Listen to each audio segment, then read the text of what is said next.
કીર્તિ પટેલ, મારે તને એટલું જ કહેવું છે તો કે નમસ્કાર મિત્રો, વિડીયોમાં તમારું ફરીવાર હાર્દિક સ્વાગત છે। તો મિત્રો, તમને તો ખબર છે કે હાલના ટાઈમમાં સોશિયલ મીડિયામાં ખજૂરભાઈને લઈને ખૂબ જ મોટો વિવાદ ચાલી રહ્યો છે અને મિત્રો કીર્તિ પટેલ પણ ઇન્સ્ટાગ્રામમાં લાઈવ આવીને નવા ખજૂરભાઈના ખુલાસા કરી રહી છે અને મિત્રો દિવસે ને દિવસે આ વિવાદ પણ વધતો જાય છે અને મિત્રો તમે જે આગળ વિડીયો જોયો તે સોશિયલ મીડિયામાં ખૂબ જ વાયરલ થઈ રહ્યો છે અને મિત્રો જે તમે આગળ વિડીયો જોયો તે તમને પૂરો વિડીયો આગળ બતાવીશ, એટલે તમે મિત્રો વિડીયો પૂરો જોજો જેથી તમને ખબર પડે કે આ ભાઈ શું બોલી રહ્યા છે કીર્તિબેન પટેલ વિશે।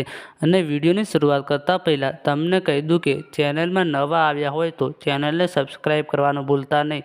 અને મિત્રો વિડીયોની શરૂઆત કરીએ તો અને મિત્રો આ ભાઈ એવું કહી રહ્યા છે કે ખજૂરભાઈ 25 લાખ કમાય કે પછી 50 લાખ કમાય પણ ગરીબોના ઘર તો બનાવે છે, એવું આ ભાઈ કહી રહ્યા છે મિત્રો। અને મિત્રો આ ભાઈ કીર્તિ પટેલને એવું પણ કહી રહ્યા છે કે તે કોઈ દાડો કોઈ ગરીબ લોકોની સેવા કરી છે, કોઈ દાડો 500 રૂપિયાનું દાન કર્યું છે, એવું આ ભાઈ બોલી રહ્યા છે મિત્રો। અને મિત્રો જે પણ સોશિયલ મીડિયામાં વાયરલ થતું હોય છે તે તમારા સુધી અમે પહોંચાડતા હોય છે મિત્રો। અને આપણે કોઈનો વિરોધ નથી કરતા કીર્તિબેન પટેલનો કે નથી કરતા ખજૂરભાઈનો મિત્રો। અને મિત્રો ખજૂરભાઈએ આજ સુધી 300 થી વધારે ગરીબ લોકોના ઘર બનાવ્યા છે અને ગરીબ લોકોની ખૂબ જ સેવા પણ કરી છે મિત્રો, એટલે લોકો ખજૂરભાઈને ભગવાન માને છે। તમે મિત્રો બંનેમાંથી કોને સપોર્ટ કરો છો કોમેન્ટ કરવાનું ભૂલતા નહીં। અને મિત્રો તમને કહી દઉં કે કોઈનો આપણે વિરોધ નથી કરતા, નથી કોઈનો વિવાદ કરતા, નથી કીર્તિબેનનો કરતા કે નથી ખજૂરભાઈનો વિરોધ કરતા। તો મિત્રો તમે આ વિડીયો આગળ શેર કરી દીજો અને ચેનલને સબસ્ક્રાઇબ નથી કરી તો પહેલા ચેનલને સબસ્ક્રાઇબ કરી દેજો। તો મિત્રો સૌપ્રથમ તમે આ ભાઈનો વિડીયો જોઈ લો પછી કોમેન્ટ કરી જરૂર જણાવજો એ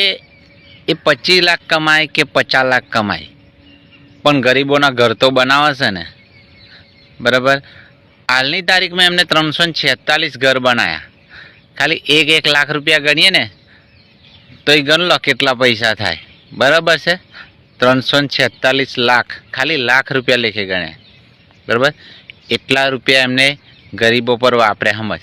આ તમે ઓછા કીધા, લગભગ ઘર લાખ રૂપિયા થતું નહીં, બરાબર।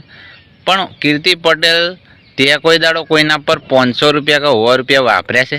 કોઈ દાડો તે 100 રૂપિયા